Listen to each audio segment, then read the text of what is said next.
But anyway, let's call to order. And the next item is the approval of the minutes. And I had reading the minutes last night on page 3, under B. I wasn't here, so I don't know. But the fourth sentence down, third sentence, he felt that they were meeting their goal in timing and hoped to have the optimization study before the city council. Isn't it the contractor for the optimization study or the study itself? Was the study ready on June 6th? Yeah. Oh, June 6th, okay. January 6th. Study. Yeah. Now, are you talking about the rate study or the optimization? Optimization. No, we're still negotiating the terms and conditions of the scope of work for the Okay, optimization. so I assume that means it should have have the contractor for the optimization study before the... That is correct. Okay. So if you change that in there, I think the minutes are correct. Make a motion that we approve them. Get a second? A second. All right, all in favor? All right. Aye. All right, minutes are approved. Any public comment? I don't see any public here that wants to comment, but anyway. Not a bad thing. No. Under new business, under A, unfortunately, we're not going to see Chef because he is still negotiating with OUC this morning and won't be here till this afternoon. So if you want to see an analysis and update, you'll have to watch the city council meeting tonight. Draft request for proposal of the stormwater utility. Do we have something? Monty? Thank you, Mr. Chairman. Monty Falls, Director of Public Works. As you folks probably know, the City Council has asked the Public Works Department to look at the possibility of forming a stormwater utility to make that stormwater system into an enterprise fund.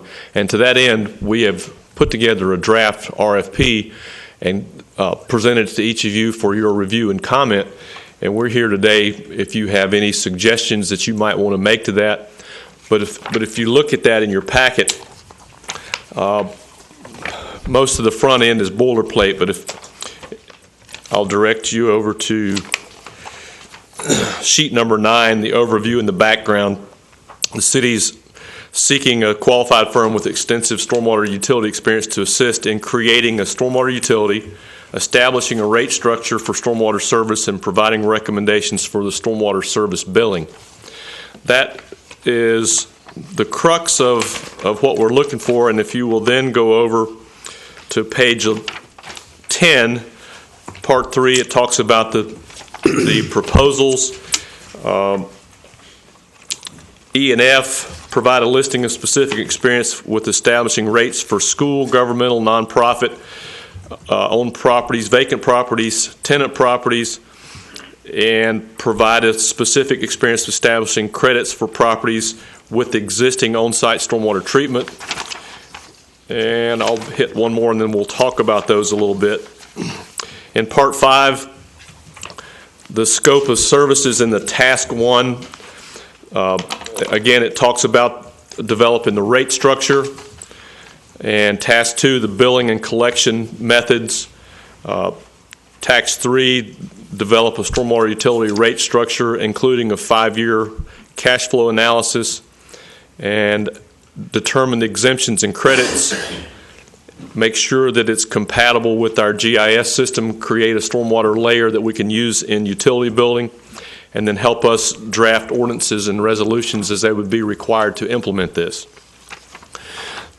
We're asking for help in establishing the rates where they would look at the type of properties we have, and typically that's done based on a percent of impervious surface on an individual property. Then the billing and collection methods, would that be something we're asking them for the pros and cons of doing it with a bill that would be attached to the utility bill or a non-ad valorem assessment? There's pros and cons with both of those. Then what we're asking for exemptions and credits. Right now, a nonprofit or a school does not pay any property tax, so no revenue is generated for them for a stormwater service. If it's a stormwater utility, there would be some way to have them participate in paying for the service that they receive through stormwater, and then determining the exemptions and credits. If a property was developed within the last 20 years, it will have an on-site stormwater management system. If a property was prior to us requiring those, it would not have an on-site, so the newer property would have an exemption for a portion of the fee because they have taken care of some of their stormwater management on site. So those are the kinds of things we're asking the consultant to identify and quantify for us so that we can come up with a fee structure that is defendable if it's challenged. Now, the main exits in the city now have settlement basins. Is that correct? I mean, 18th Street Canal and... What we did, we started with the worst first, and we took care of the largest diameter outfalls, the ones that served the largest watersheds, and we've gotten most of those done. I think, Bill, we're just shy of 40% of the total watershed area. Like 37%. Okay, I know. So we've got most of the big ones, the ones under Indian River Boulevard that entered the Vero Isles canals. The last one we did was 18th Street. Right. We've done some on the Barrier Island, Date Palm Ditch, Gray Twig Ditch, and what we're starting to do now is focus on smaller ones. And we've come up with a real innovative, we think we're the first municipality maybe in the country to use this product that we're using called FlexiPave, and it's a porous asphalt product, and we can treat each inlet at that inlet instead of letting the material get in the inlet and capturing at the outlet in a baffle box. And what we do is we put this material over the inlet opening, and the water goes through it, but it traps all the debris and stuff on top, so when our street sweeper comes by, it can just actually sweep right across the top of it. So we're using this as a pilot project. We're going to monitor the results, but we think that it's going to save us. We think we're going to get more debris captured, and it's going to save us inefficiencies of cleaning those baffle boxes since we sweep the streets anyway. We'll run that by and pick that up in our normal maintenance operations. So all the drains from the streets eventually, if this works, would have this on it. Well, that would be an ultimate goal, but there's again, we're doing the worst first. So okay, what monies pay for this right now? Right now, we're funded in two ways. If it's a big capital project that you see that comes before us at budget time, that would be from 1 cent sales tax. That money that we generate that way. If it's typical normal operation and maintenance, that a portion of that is from our normal ad valorem assessment. Okay, now Vero Isles, where I live, we got 18 little pipes or whatever it is that are going to be done something to. Yes, you sir. just put that stuff on it, and would the city pay for that then, since they're city streets? Yes, we have a budgeted project to do the Vero Isles.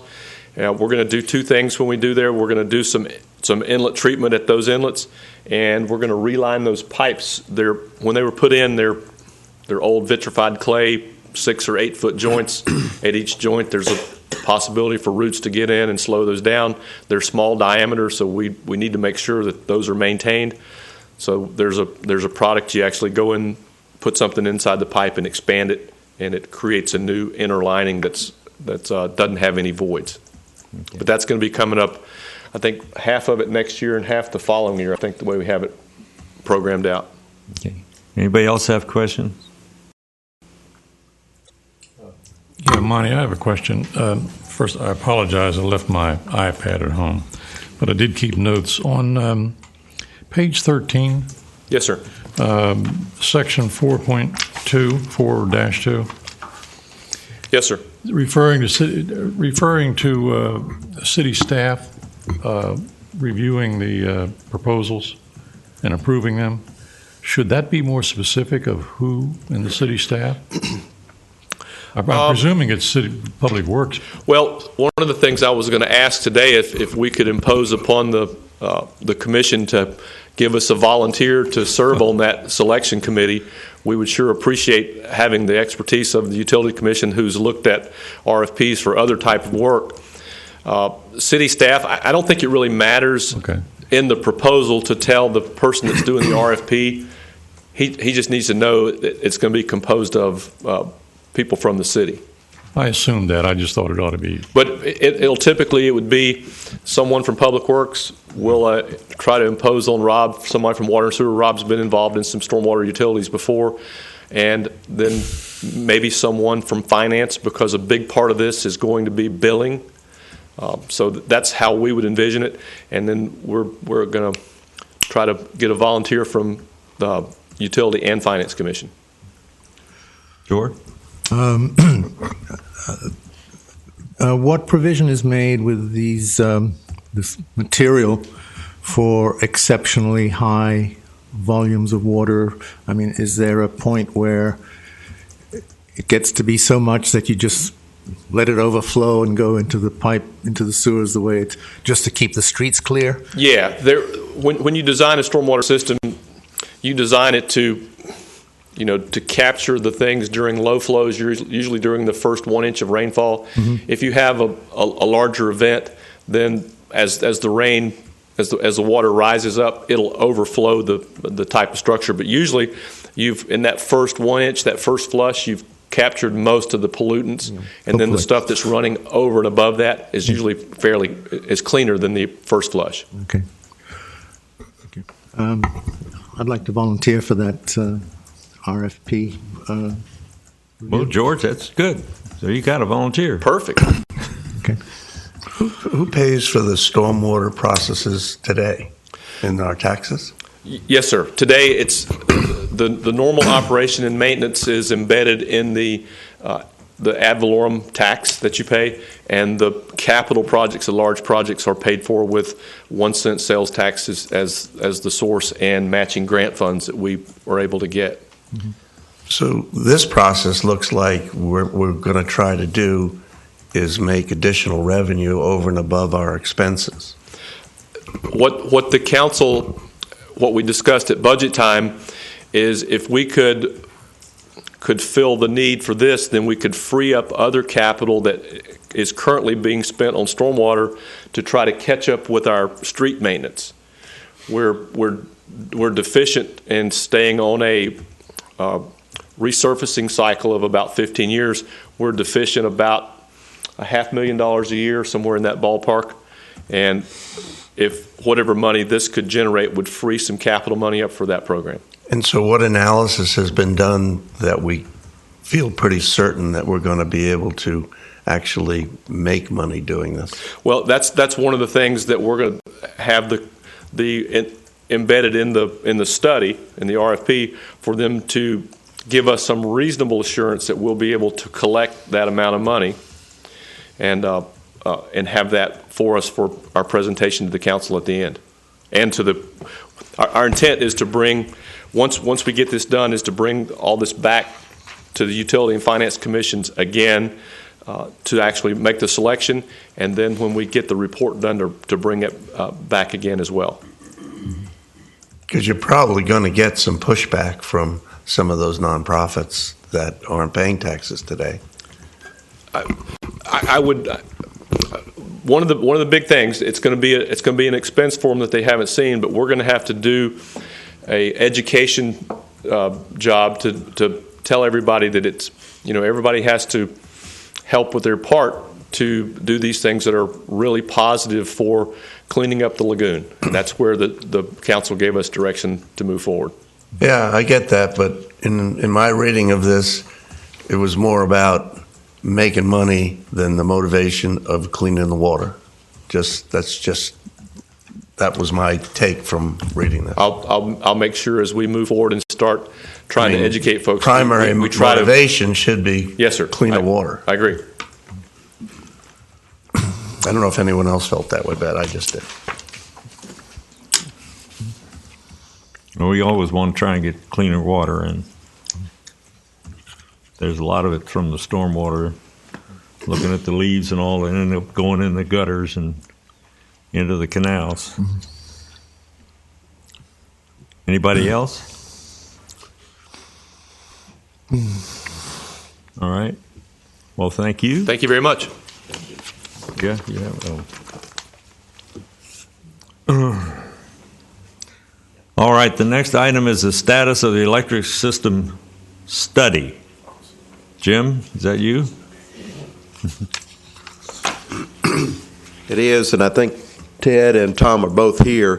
Where we are on the optimization, we have done a draft of the scope of work that we're working with our vendor, which is Power Services, that was selected as the vendor to do the study for us. The scope of work is one of those, it's sort of a give and take on our part as to determine what it is that we want to be reviewed by Power Services to come up with some recommendations as to how we can have the optimization be effective in our operations. So Ted and Tom are both working with the Power Services in order to make sure this scope meets all of our needs. And we will be bringing back, after we do the scope of work, our recommendation back to the Utilities Commission for your all's review as well. Okay, anybody have any questions? We are trying to make it all-inclusive to make sure that the scope of work not only hits the distribution services, but also our transmission system, as well as our generation facility, the pros and cons of the generation facility itself. So we are trying to make it comprehensive. Bill? No. No one? Just a comment, stepping back one time when Monty was up here, Richard, to answer your question. One of the issues that we have is when we take our 1 cent sales tax and put it towards stormwater, that's coming off the paving projects, because that's usually where we use that money and how to address the streets. Say that, yeah. Yeah. It's just, I think my comments more were towards presentation, just because it seemed to me in reading this, it was more about let's figure out another way to make money as opposed to let's make sure our water and our lagoon are protected. And we do appreciate those comments, because that's going to be the critical part. The thing that the city is trying to do, and Rob is here today, and talking about our step system for the sewer, we're really attacking septic tanks, and now we're going to be attacking the stormwater, which seem to be two primary pressure zones to the lagoon as we do it. Again, we're just a very small section, but I think if we can lead the way and show people how to do it. Sebastian's had a stormwater utility for several years now, and they have been able to do a lot to save in their waterfront. So it is something that is used there. We're going to have a totally different system. Hopefully, we will be gauging ours to where people can actually see a project. Well, I think if you sell it that way, there's an awful lot of support for a cleaner lagoon. So if that's all up front, I think you'll get a lot of support for it. We'll try to emphasize that, because those were good comments, but it's important that we do emphasize that in our presentations, similar to what we did in the step system. And I don't know who was there at the presentation that we had up on the north end, but I thought it went extremely well. There are those that are just, sort of opposed to change, and we understand that routine. But I think there was a lot of acceptance, because people in that area realized that those septic tanks are right there on the lagoon, so it was pretty easy to draw the picture to those folks. Stormwater is another issue, though. Going back to Vero Isles, we're going to have to show people the relationship between that water coming down that street, going through that pipe and directly into the lagoon, and how we need to address that. So we will work on that. Yeah, Edie Witter's show to the City Council, that area was one of the worst. And we have been on sewer since day one, so it wasn't sewers, but we drained most of the city into there, and then we also drain our own areas. So I think that just shows the need for stormwater work in that area. Yeah, we're very fortunate that we don't suffer from a lot of flooding. We do have some, for example, around the Goodyear and that core established area, we have some flooding in that. But generally speaking, we can take quite a bit of rain in the city of Vero Beach. It's just that it's running off with a lot of debris directly into the water bodies surrounding us. Yeah, our canals were 8 feet deep when they were dug in '59, and now they're 6 feet deep. So there's 2 feet of sediment that have come in there at that time, which hurts. All right, thank you. Next item is the approval of the annual report. And you all got a copy of that. And Rob, the Bloomstein asked for one change under recommendations, the fourth bullet down, and I don't know if we want to do this or not. It reads that we continue to pursue the path to come out from underneath entitlement contracts, and at that point in time was the sale to FP&L. He wants to change was to reopen negotiations, and I'm not sure we want to do that or not.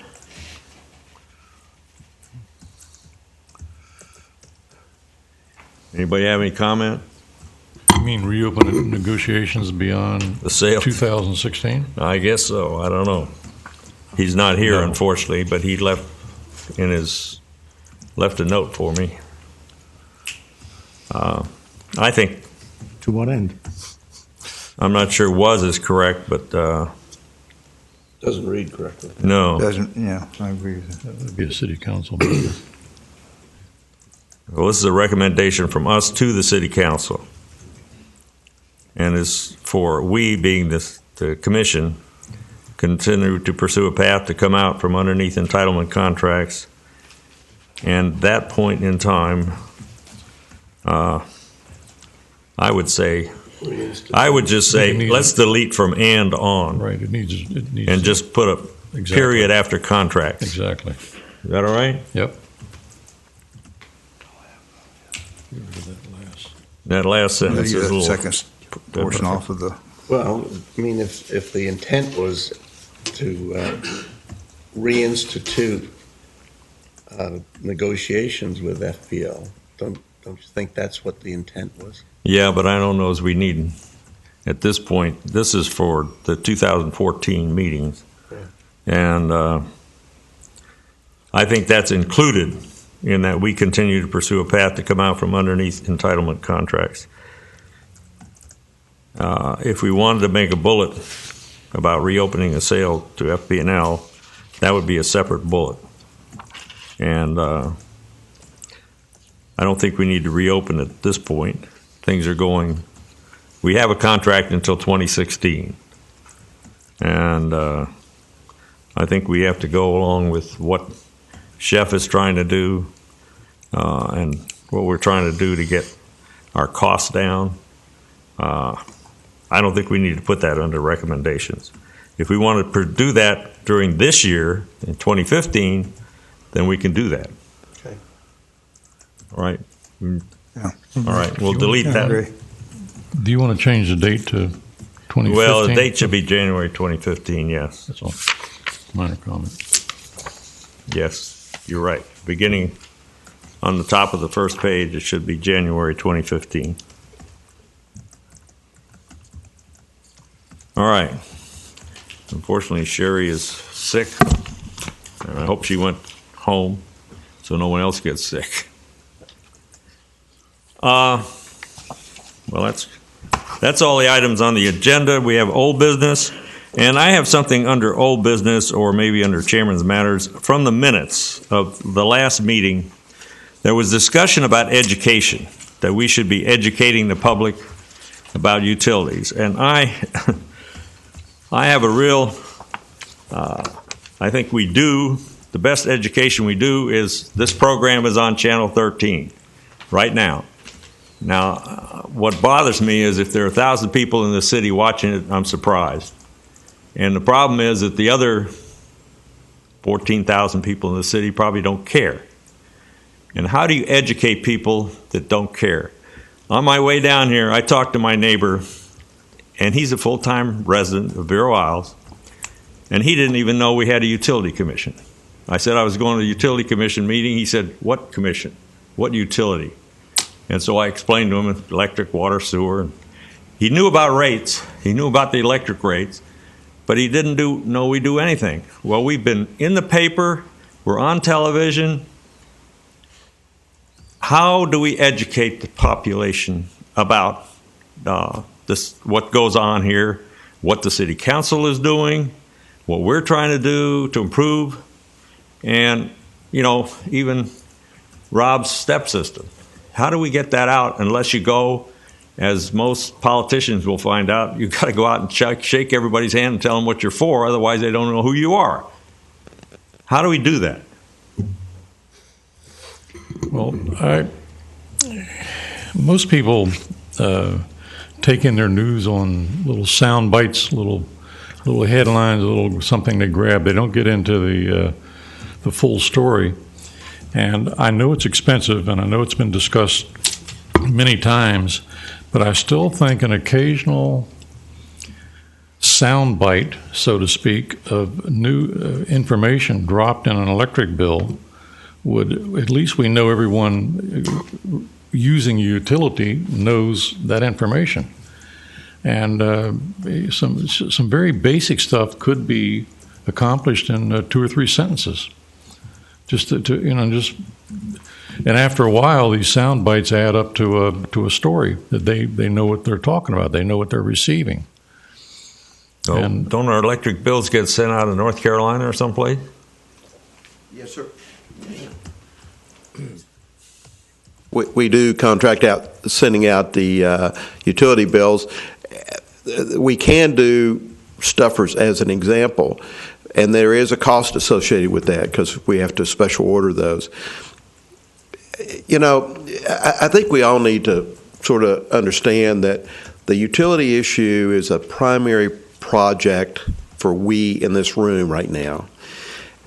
To the average person who is he and his wife are working 2 jobs, that utility bill is just another payment, and it's not something that they spend an awful lot of time going through and analyze. I mean, we put an awful lot of information on a utility bill. It tells you your consumption of water and what your consumption was last year and this kind of stuff. The average customer looks at the bottom, and because, for example, a lot of people say, this is my electric bill. That's what they associate. They don't understand their garbage on there, their water's on there, their sewer's on there.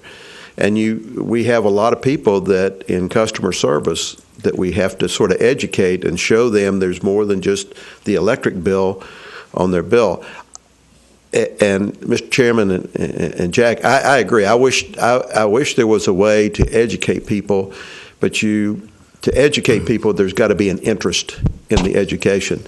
I am not sure. You can go on our website and find out there's a utility commission, but Herbert, there's one of your neighbors in Vero Isles that doesn't know about the utility commission, and that's a pretty active neighborhood.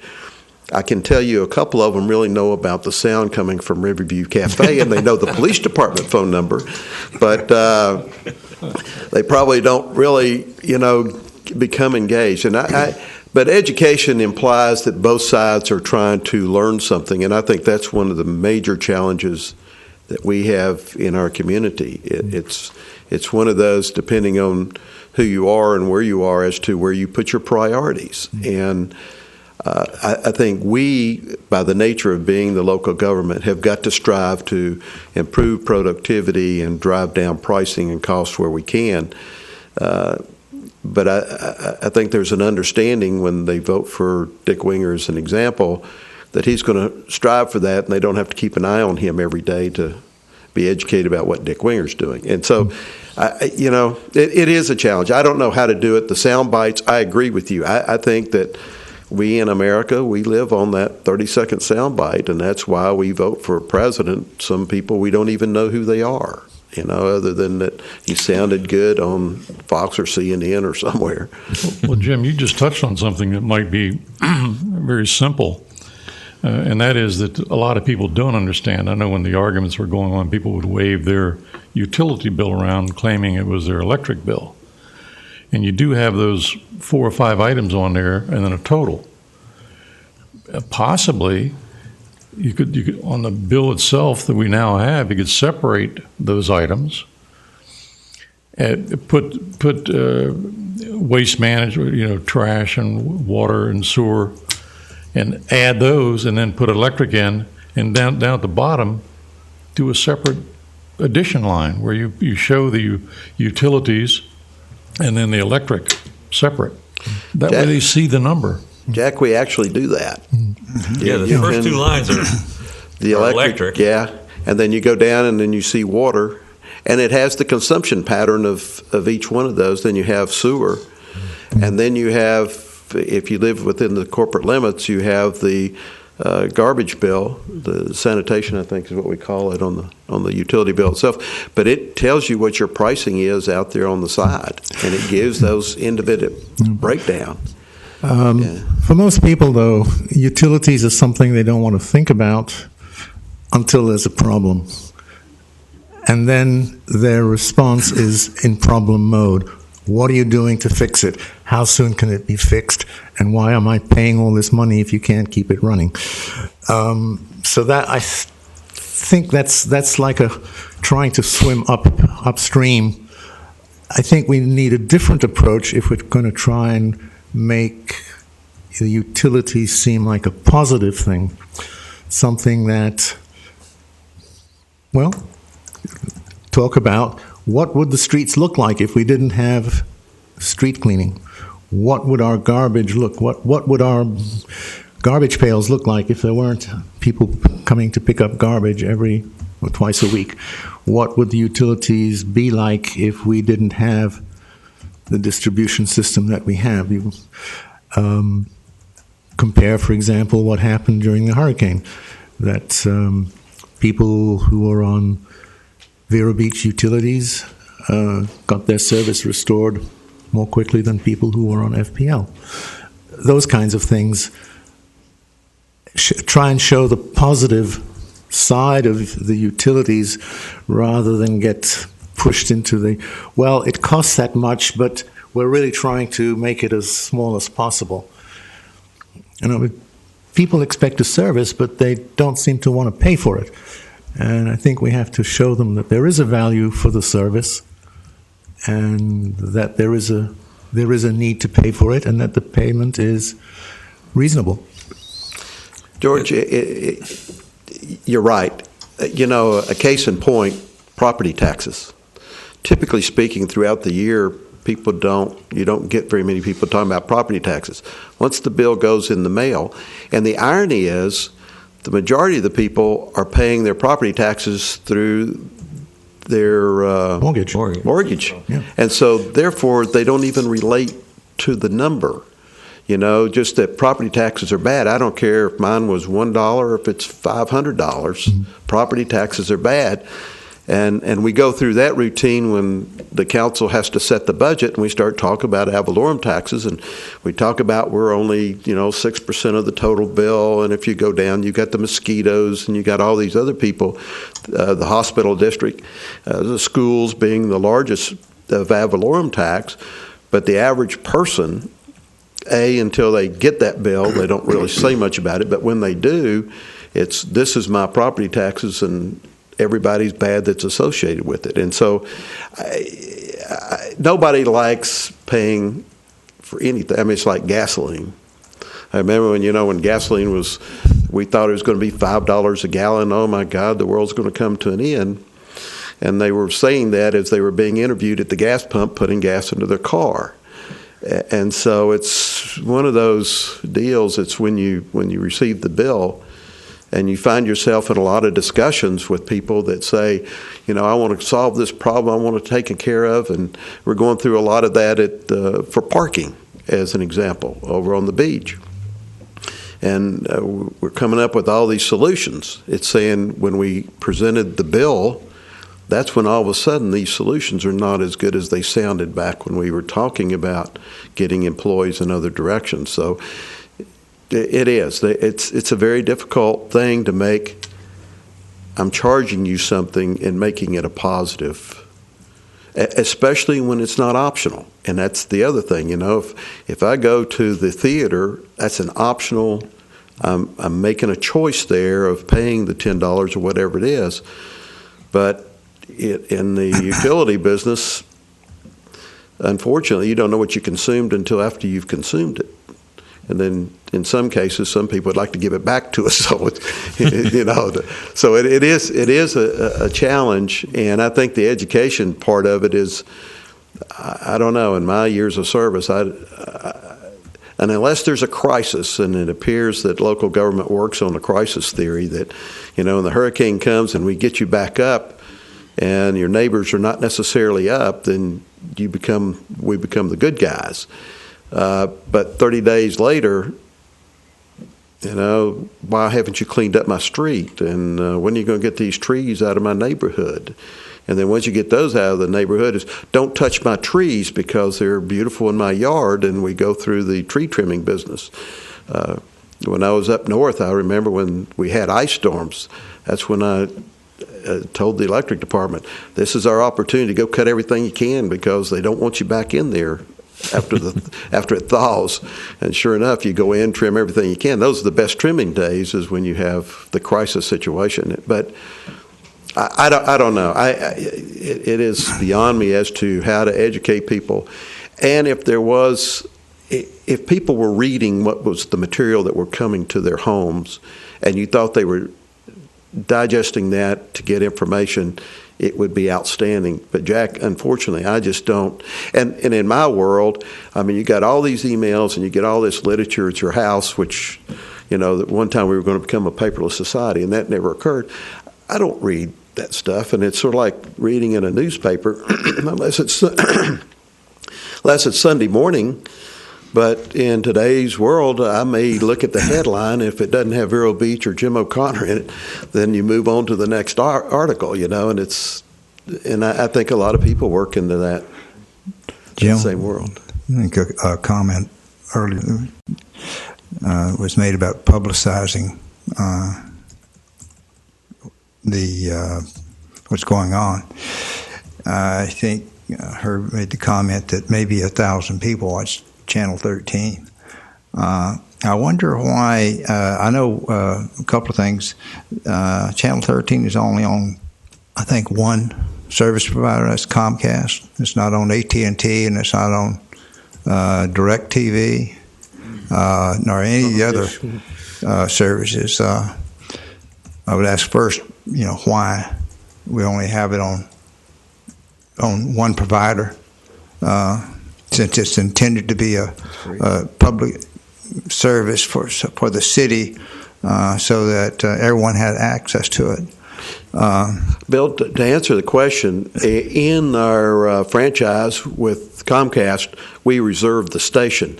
I'm not sure we have a franchise with DirecTV as an example. Or AT&T. Or AT&T. Well, therein explains some of the reasons why the putting this on TV appears to be unable to reach, or people unwilling to watch any amount. And I don't know if anything can be done about that. But the other side of that is that we were talking about the bill. It's about the only thing that goes 100% to all the users of the service. And if you did want to get a message out to the public to be alerted that some meeting, such as a utilities meeting addressing the project that's coming up, it would seem to me be the cheapest and easiest way for mass notification, because I know in the local papers it's very inconsistent as to when and how the information about a particular issue, about a particular meeting we have. So possibly, if someone looks into it, you might be able to affect a much greater participation. Yeah, just of the meetings, and not try to find a new avenue. If people aren't interested and not going to pay any attention at all, they're not going to do it. I don't think for any of it, but mass media, i.e. the television, is probably, and the most effective way, because, like you say, a lot of people don't want to read it. You know, they want to turn on the tube and at best and sit there and. Yeah, I wish we could get more people to come on our website. I mean, because we have, and Yeah, you put the website out on, also. Well, that's another thing. You can put it's just an addition to the utility bill. Not only reminding them each month that there is a website, but if necessary, point how a lot of people are not computer savvy. Give them some information about how to get to the information that you want them to look up. If it takes it from the number that we heard of, say, 1,000 households out of however many households, or maybe 1,000 people, it would seem to me it would be a small investment for another attempt to try to educate the public on the issues that we're addressing. Just thinking out loud, one of the things that we're doing, when we get to the point where we're going to be able to pay online, then that will drive people to the website just naturally, and maybe that will be something that will help us. Yeah, but even that, as good as that I think will be, you still need to get some information to them about, I would say, well beforehand, before that's adapted. Are adopted as to that they can do online billing, and here's how to get to it. Yeah, and we understand that's definitely going to be an educational process. And again, not everyone's going to be interested in it, but at least hopefully it'll drive up some percentages, and we'll get them to the website, and we can maybe use more. But putting on the utility bill, that the city has a website. I don't know if we have that on there now or not, but we can. Well, that and the issue of the TV, I think we have the channel out there. I think within reason we should do something to try to get that out to the public, that it is there. And once they find out it is there, they have to have a way to know when they want to watch. Right. It's like if you get on the channels that are out there, you can dial it up, and you can determine within the next 24 hours, the programs that are going to be on. I just think you've already got a media, and that you could get it in front of the public. We can work on that and how to educate through the utility bill without incurring a whole lot of cost. That's going to be that's the key. Yeah, it would be minimal cost, I think. But one of the problems, I think, is that it's a lot of it word of mouth, and people come from outside the city's area, whether you had FP&L, and then if they move in the city or somebody else is in the city, they say, "Oh, my utility bill went up hugely amount." Well, they don't realize that they got an FP&L bill that only had electricity, and they're comparing it to ours, which has electricity, water, sewer, garbage. And even if we had FP&L rates, their utility bill would go down about 10, 15%, and that's all. They think it's going to go down 30%. But it isn't, because they got all those other things on there that aren't going to change. But they don't realize that. They don't look at it well enough. Herb, you're exactly right, because a lot of people, for example, those who irrigate with potable water, in many cases, their water bill is going to be higher than their electric bill, whether it's FP&L rates or our rates. I mean, that's just the nature of the consumption pattern and what they use, and we have people like that. Well, if we want to get people to come to the Vero Utilities website, and please don't minute this, I was going to suggest that maybe we should somehow combine it with an online dating service. But more seriously, we know whenever there's anything coming up with the utilities, our first response is, can we have a study to look at that and get a consultant who is familiar with that particular aspect of the utility business to look at it and guide us? We're trying to do an education campaign. Maybe we should look for a consultant who can give us some ideas on how to do this. I mean, we're not the only people who are trying to educate the public. We're just not very good at it. There are other people who do it and are very good at it and have learned how to do it. And maybe there are consultants that we could consult who could suggest ways of improving what we want to do and to get the results we want. George, I think there'd be considerable amount of criticism that we're trying to hire a consultant to get our message across. I think that's tainted with all kinds of issues. When we talk about a consultant for utilities, it's one thing, but we in the local government business, we cannot promote issues and ideas. It's a violation of state law. And so there's a very thin line that we have to walk as to what we can promote, say, and do. But hiring a PR firm, now some places get away with it, don't get me wrong, but I'm just not sure in Vero Beach, from my experience here, that would be a very good fit, that we're trying to get somebody to do it. I think we've got to ourselves come up and be creative in trying to do it. And I think we've made a lot of strides in that. Mm-hmm. And we have enough media publications covering us. The unfortunate part is they all have different angles as to the same story, so you're not really sure, which, depending on what the issue is, as to how the message gets out. But somewhere in the world, we have to draw the line and say, some people just don't really care. I mean, unfortunately, those people will be the first to believe the rumor mill or the mistrust of the governmental culture that we're in today, all the way up to federal government. They're more than ready to listen to a negative position on that than a positive one.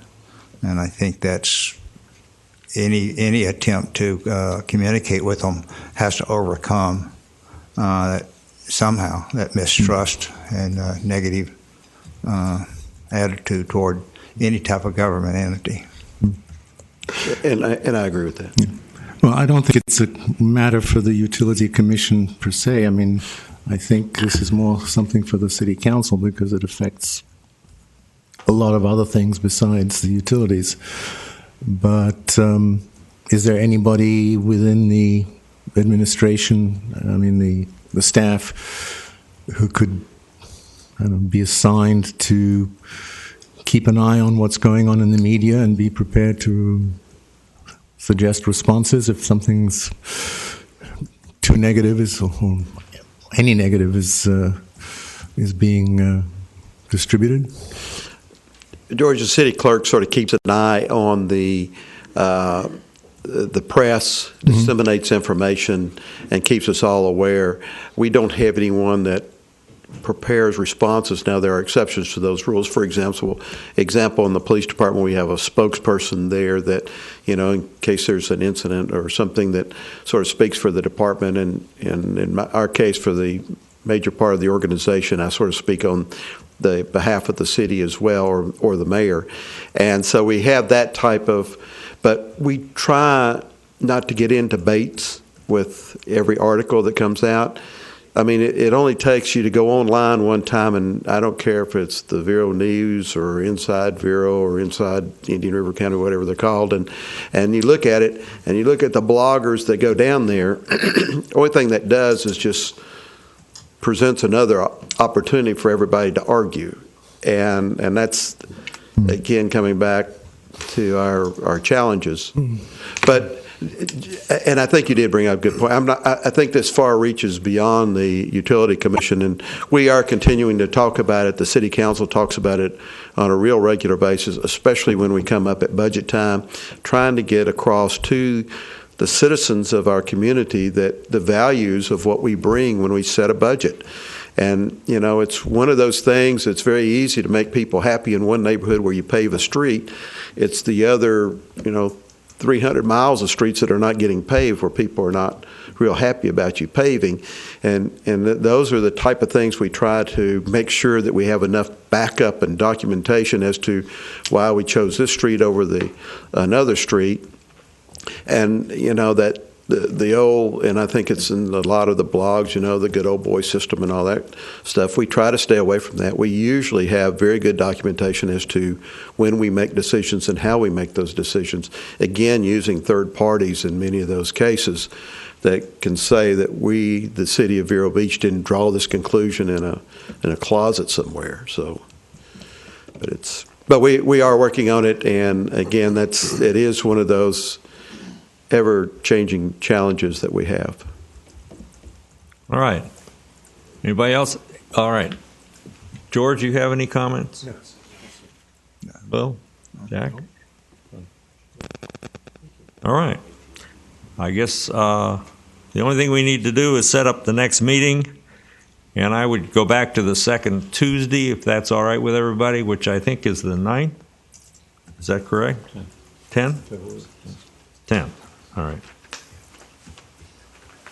So next meeting would be at 9 a.m. February 10th, and hopefully we can have a little bit of an update on the electric utility and where we're going by then.